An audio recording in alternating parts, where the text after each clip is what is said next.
السلام علیکم ورحمۃ اللہ وبرکاتہ۔ میرے پیارے عزیز دوستو، آپ سبھی حضرات کیسے ہیں؟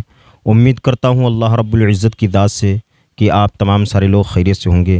حافظ محمد طلحہ صاحب ہمارے ساتھ میں موجود ہیں اور آپ لوگوں کے سامنے کچھ ان سے بات کروں گا صرف اسلامک ٹاپک کے اوپر، نماز کے اوپر، کہ آج اکثر نوجوان یا پھر تمام سارے مسلمان نماز میں کیا کیا غلطیاں کرتے ہیں، کیا کیا چیزیں نماز میں ہوتی ہیں، اور تمام ساری چیزوں کے بارے میں بات کریں گے۔ لوگ ویڈیو کو پورا ضرور دیکھیے گا، اگر ہو سکے تو اس ویڈیو کو زیادہ سے زیادہ لوگوں تک شیئر کیجیے گا اور ساتھ میں میرے چینل کو ضرور سبسکرائب کیجیے گا۔ تو ہمارے ساتھ میں حافظ محمد طلحہ صاحب، آئیے ان سے کچھ بات کرتے ہیں اور نماز کے بارے میں کچھ پوچھتے ہیں۔ تو حافظ محمد طلحہ صاحب، مسئلہ یہ ہے کہ اکثر لوگ نماز میں غلطیاں بہت زیادہ کرتے ہیں۔ بہت سارے لوگوں کو دیکھتے ہیں کہ مسلمان ہیں، تمام ساری چیزیں وہ پتہ کر لیتے ہیں، یعنی ہر ایک چیز کا طریقہ ان کو معلوم ہے، دنیا کی تمام ساری چیزوں کے بارے میں ان کو معلوم، کھیتی کرنے کا طریقہ مسلمانوں کو معلوم ہے، گاڑی چلانے کا طریقہ یہاں تک کہ سیکھ لیتے ہیں۔ جو بھی کام سیکھنے جاتے ہیں، مثال کے طور پر ایک مسلمان اگر سلائی سیکھنے جاتا ہے تو اس میں کم سے کم 2-4 سال اس میں لگا دیتا ہے اور بہت ہی زیادہ اس میں محنت بھی کرتا ہے، پابندی بھی کرتا ہے۔ لیکن مسلمان آج کل نماز کے بارے میں بہت ہی زیادہ پیچھے ہے۔ اسی سے مسلمانوں کو ہم نے دیکھا، آپ کو بتائیں حافظ محمد طلحہ صاحب، کہ مسلمان ہیں اور کافی عمر ان کی ہے لیکن سجدہ صحیح سے نہیں کر پاتے ہیں، یہاں تک کہ نیت باندھنے کا طریقہ نہیں معلوم ہے۔ تو ایسے مسلمانوں کے بارے میں آپ بھی اپنی رائے کچھ بتائیے، آپ کیا کہنا چاہتے ہیں ایسے مسلمانوں کے بارے میں، ایسے لوگوں کے بارے میں؟ سب سے پہلے آپ اپنا تعارف کروائیے۔ السلام علیکم ورحمۃ اللہ وبرکاتہ۔ میرا نام محمد طلحہ ہے، میں متعلم مدرسہ عربیہ ادارہ محمودیہ قصبہ محمدی سے تعلق رکھنے والا ہوں۔ جیسا کہ آپ نے بتایا کہ اکثر لوگ نماز میں بہت غلطیاں کرتے ہیں، آپ نے بھی دیکھا اور ہم نے بھی دیکھا ہے اس کے بارے میں۔ ہر مسجد میں جاؤ تو ایسی باتیں دیکھنے کو ملتی ہیں، لیکن نوجوان MBBS پاس ہوتا ہے، ہائی اسکول پاس کر کے بیٹھتا ہے، لیکن وہ دینی معلومات کرنے کے لیے کسی مولوی یا کسی مدرسے میں جانے کے لیے تیار نہیں ہے۔ ہاں بالکل، آپ نے صحیح کہا کہ مسلمان جو ہے دین کی معلومات کرنے کے لیے مدرسے میں جانے کے لیے تیار نہیں ہوتا ہے۔ وجہ کیا ہے؟ تمام سارے لوگ ایسے ہو کہ اس کو حقیر سمجھتے جو مدرسے میں پڑھنے جاتا ہے، اس پڑھائی کو بہت زیادہ بیکار سمجھا جاتا ہے۔ اور جب کہ آپ کو بتا دوں کہ قرآن پاک کے بارے میں، اسلام کے بارے میں، نماز کے بارے میں، دین کے بارے میں اگر آپ کو معلومات کہیں سے ہو سکتی ہے تو وہ صرف اور صرف مدارس ہے۔ مدارس کے علاوہ آپ کہیں سے بھی دین کے بارے میں معلومات نہیں کر سکتے ہیں۔ ہاں ہو سکتی ہیں، آپ یوٹیوب کے ذریعے سے یا کسی عالم کے پاس بیٹھنا آپ کو پڑے گا، تب جا کے آپ قرآن پاک پڑھ پائیں گے، تب جا کے آپ کو دین کی تمام ساری معلومات ہو پائیں گی۔ جیسے مثال کے طور پر تمام سارے لوگ ایسے جن کو 8 کلمے نہیں آتے ہیں، 8 کلمے چھوڑیے، ایسے مسلمانوں کو ہم نے دیکھا حافظ طلحہ صاحب کہ ان کو پہلا کلمہ نہیں آتا ہے، پہلا کلمہ۔ اور پہلا کلمہ اگر کسی کو آتا ہے تو پتہ نہیں کس طریقے سے پڑھتے ہیں کہ لا الہ الا اللہ محمد رسول اللہ جیسے ہے پہلا کلمہ، لیکن اس کو اس انداز میں پڑھنے کی اتنی غلطیاں نکلتی کہ پہلا کلمہ بھی صحیح نہیں ہوتا ہے اگر صحیح سے اگر دیکھا جائے۔ لیکن ہم یہ کہتے ہیں کہ جیسے تمام ساری چیزیں یہ ہوتی، ہندی کی پڑھائی ہوتی، انگلش کی پڑھائی ہوتی، مسلمان ان تمام ساری چیزوں میں یہ ساری چیزیں سیکھ لیتے۔ جیسے اگر ایپل ہے تو ایپل کو ایپل نہیں کہیں گے، ایپل کہیں گے۔ اگر کوئی دوسرا ورڈ ہے، شبد ہے کوئی دوسرا، تو اس میں ذرہ برابر کوئی بھی غلطی نہیں نکلے گی۔ لیکن کلمے میں اور تمام ساری چیزوں میں دین کی کوئی بھی چیز، جیسے سورہ فاتحہ ہے، سورہ فاتحہ میں بہت ساری غلطی، الحمد جیسے ہوتا ہے تو الحمد اس کو پڑھ دیتے، مجہول پڑھ دیتے ہیں۔ جیسے بڑا ہا اس میں ہے، اس کو چھوٹا ہے، تو یہ تو بہت دور کی بات ہے۔ لیکن ہم یہ کہتے ہیں کہ سب سے پہلے مسلمان کو پہلا کلمہ تو معلوم ہونا چاہیے، ہر ایک مسلمان کو۔ تو آپ نے صحیح فرمایا کہ مدرسے کو جانے کے لیے تیار نہیں، جیسا کہ آپ صلی اللہ علیہ وسلم نے ارشاد فرمایا خیرکم من تعلم القرآن وعلمہ، آپ لوگوں میں سب سے بہتر وہ ہے جو علم سیکھے اور سکھائے، یعنی قرآن پڑھے اور پڑھنا سکھائے۔ لیکن یہ نوجوان نہ پڑھنے جاتے ہیں اور جو سکھاتے ہیں ان پر بھی تہمتوں کا ڈھیر لاتے رہتے ہیں، ایسا ہے جی۔ تو اب ہم اپنے اصل مقصد سے آئیں جیسا کہ آپ ہمارا اور آپ کا مضمون ہے کہ نماز میں جو غلطیاں کرتے ہیں، تو نماز میں بہت سی غلطیاں کرتے ہیں۔ پہلے تو بہت سی غلطیاں کہ امام تکبیر نہیں کہہ پاتا ہے، امام ہاتھ اٹھانے کا ارادہ ہی نہیں کرتا ہوگا، مقتدی پہلے سے ہی ہاتھ باندھ چکے ہوتے ہیں۔ تو اس کے بارے میں آپ کا کیا کہنا ہے؟ یہ کمی رہتی ہے، کیونکہ نماز کو سیکھ کر کے پڑھنا چاہیے۔ سب سے پہلے میں ایک چیز اور بتا دوں کہ مسلمانوں کو نماز کے بارے میں پتہ اس وجہ سے نہیں ہے کہ نماز سے دور بہت زیادہ ہیں، اتنا دور ہے نماز سے کہ صرف اور صرف جمعے کے دن مسجدیں فل ہوتی، اس کے علاوہ ظہر میں، عصر میں، کئی گاؤں میں ہم نے جا کر کے خود دیکھا مسجدوں میں کہ ظہر اور عصر کی نماز نہیں ہوتی ہے، نہیں ہوئی، ایسے ایسے گاؤں میں ہم نے دیکھا جا کے۔ تو یہ بہت ہی غلط بات ہے۔ سب سے پہلے مسلمانوں کو نماز پڑھنی چاہیے، نماز 5 وقتہ پڑھنی چاہیے، کیونکہ حضور پاک صلی اللہ تعالیٰ علیہ وسلم نے فرمایا من ترک الصلاۃ متعمدا فقد کفر، جس نے بھی نماز کو جان بوجھ کے ترک کر دیا اس نے کفر کیا یا کفر کی دہلیز تک پہنچ جاتا ہے۔ اس طریقے سے اس کا مفہوم ہے۔ کچھ نے ابھی بتایا کہ نماز کے بارے میں جو امام جسے تکبیر نہیں کہہ پاتا ہے، یعنی اللہ اکبر کہتا ہے، اس سے پہلے لوگ نیت باندھ لیتے یا رکوع میں چلے جاتے ہیں، تو یہ نہایت ہی غلط بات ہے کہ امام سے آگے چلنا چاہتے ہیں، امام سے آگے ہونا چاہتے ہیں، اور یہ کمی اس وجہ سے ہے کیونکہ سیکھا نہیں۔ میں تو صاف صاف بات کہوں گا، اگر سیکھے ہوتے، کسی عالم کے پاس میں بیٹھے ہوتے، کبھی وقت دیے ہوتے یا کسی مدارس میں وقت دیے ہوتے، تو انشاءاللہ یہ معلومات ضرور ہوتی اور یہ کمی محسوس کبھی نہیں ہوتی اور یہ کمی تمہارے اندر نہیں آتی۔ جیسا کہ آپ نے بھی حدیث پڑھی تھی، تو مجھے بھی ایک قرآن شریف کی ایک آیت یاد آ رہی ہے، ان الصلاۃ کانت علی المؤمنین کتابا موقوتا۔ اللہ رب العزت نے اس میں فرمایا ہے کہ نماز کو اپنے وقت پر ادا کرو جو اس کا وقت مقرر ہے۔ لیکن ایسا ہوتا ہے کہ نماز کے ٹائم بازاروں میں ہے، پھر جب نماز ہو چکی ہوتی ہے تب آ کے اپنی قضا پڑھتے ہیں۔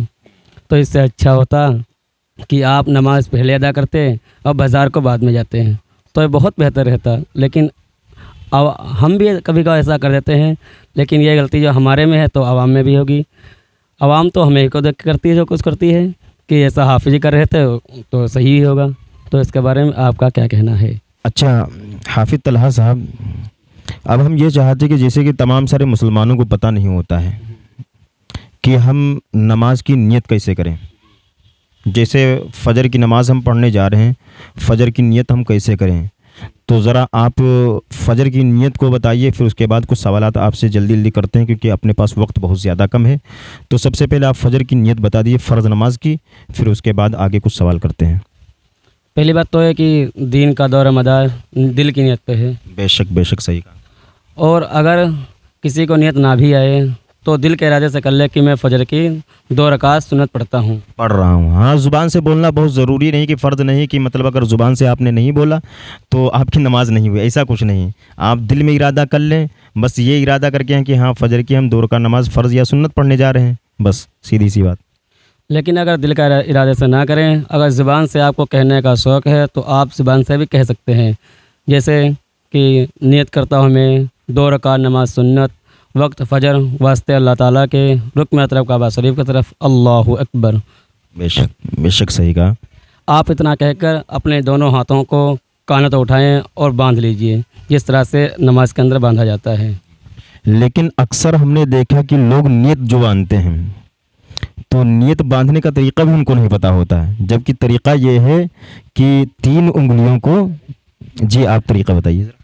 جی طریقہ تو یہ ہے کہ یہ ایسے ہونا چاہیے اور یہاں تو اٹھانا چاہیے، یہ یہاں سے اٹھانے کے بعد سیدھے بھی ایسے آئیں، یہ 2 ہو گئیں، 3 ہو گئیں، اور یہ انگلی ہے، یہ اس سے بالکل اس سے ایسے پکڑ لیجئے، یعنی یہ والی انگلی بس اس سے چھوٹی والی انگلی سے اس کلائی کو پکڑنا ہے اور 3 انگلیاں جو ہے اس کلائی کے اوپر رکھنا۔ جی ہاں، جیسا کہ آپ نے دیکھا کہ حافظ صاحب نے بتایا کہ یہ 3 انگلیاں جو ہے کلائی کے اوپر ہونی چاہیے، اور انگلی چھوٹی والی انگلی اس سے آپ کو بائیں ہاتھ کی کلائی کو پکڑنا ہے، یعنی دائیں ہاتھ سے بائیں ہاتھ کی کلائی کو پکڑنا ہے اس طریقے سے۔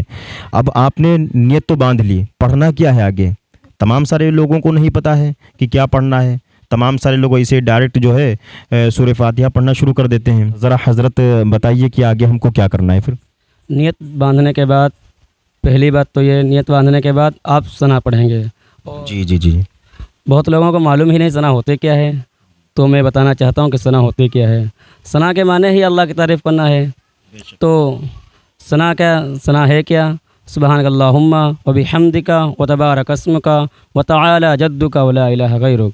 اب ثنا کے بعد اعوذ باللہ من الشیطان الرجیم اور بسم اللہ الرحمن الرحیم پڑھیں گے، اور اس کے بعد آپ سورہ فاتحہ شروع کریں گے، اور سورہ فاتحہ کے شروع کرنے کے بعد ایک بڑی آیت یا 3 چھوٹی آیتیں یا ایک سورت آپ پڑھیں گے۔ اس کے بعد آپ رکوع کریں گے۔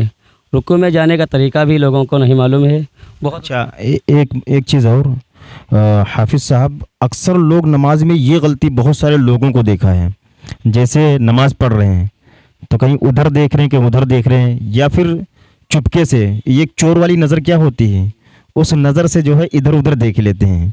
تو یہ کیا صحیح ہے یا غلط ہے؟ اس کے بارے میں آپ کیا کہیں گے، صحیح ہے یا غلط؟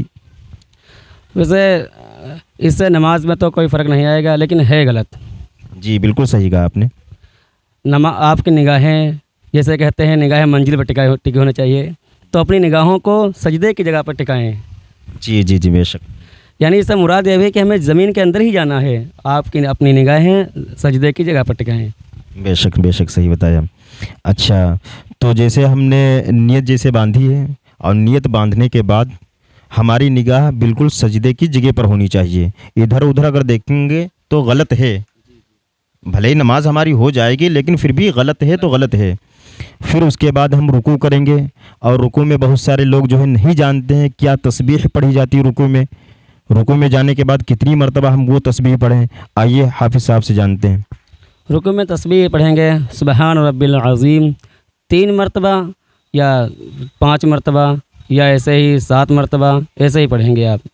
جی بے شک، سبحان ربی العظیم 3 مرتبہ، 5 مرتبہ یا 7 مرتبہ، یہ حافظ صاحب نے بتایا اور بالکل صحیح بتایا ہے، اور ایسے ہی لوگوں کو پڑھنا چاہیے، 3 مرتبہ یا 7 مرتبہ یا 5 مرتبہ، جیسا آپ کے پاس وقت ہو اسی حساب سے آپ پڑھیں۔ آپ سمجھ رہے ہیں کہ ہمیں کوئی دیکھ رہا ہے، ہم رکوع لمبا کر دیں، تو یاد رکھیے جتنے سیکنڈ کا آپ رکوع لمبا کریں گے اتنا گناہ آپ کا شرک کا ہوگا۔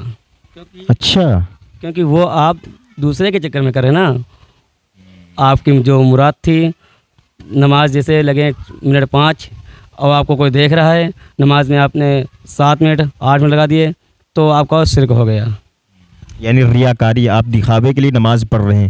دوستو یہ دیکھ لیجیے، بہت بڑی بات حافظ طلحہ صاحب نے بتائی ہے، اور اس پہ اکثر لوگ غور نہیں کرتے ہیں، اور اس کو لوگ گناہ بھی نہیں سمجھتے ہیں، جبکہ حقیقتاً یہ گناہ ہے۔ آپ دکھاوے کے لیے نماز بالکل نہ پڑھیں، صرف اور صرف اللہ کی رضا کے لیے نماز پڑھیں۔ پھر اس کے بعد حافظ صاحب کیا کرنا ہے آگے؟ اس کے بعد رکوع تو پورا ہو گیا، اب رکوع سے سیدھے کھڑے ہوں گے۔ اگر امام کے پیچھے ہیں تو امام کہے گا سمیع اللہ لمن حمدہ، تو صرف آپ کو کہنا ہے ربنا لک الحمد۔ اگر امام نہیں ہے تو آپ کو دونوں چیزیں کہنی ہے، سمیع اللہ لمن حمدہ اور ربنا لک الحمد، اور اس کے بعد آپ سیدھے سجدے میں جائیں گے۔ سجدے میں سبحان رب الاعلیٰ پڑھیں گے 3 مرتبہ یا 5 مرتبہ یا 7 مرتبہ، میں نے ابھی بتایا تھا۔ ایسے ہی سجدے سے اٹھیں گے، اللہ اکبر کہتے اٹھیں گے، اور پھر سجدے میں جائیں گے، اور پھر یہی تسبیح پڑھیں گے، اور پھر اٹھیں گے، اور پھر سیدھا کھڑا ہو جائیں گے، جیسا میں نے ابھی بتایا تھا کہ ویسے ہی نماز پوری کرنی ہے۔ پھر آپ جب تحیات میں بیٹھیں گے تو لا الہ الا اللہ و اشہد ان محمد عبدہ و رسولہ، اپنی یہ انگلی اٹھائیں گے۔ اچھا یہ بتائیے، انگلی جو آپ نے بتایا کہ اٹھانے کے لیے یہ کہاں پر اٹھانی چاہیے اور کہاں پر گرانی چاہیے انگلی، یہ ہم کو ذرا بتائیے۔ اشہد ان لا الہ الا اللہ پر، جی اشہد ان لا الہ پر اٹھانی چاہیے اور الا اللہ پر گرا دینی چاہیے۔ بے شک بے شک۔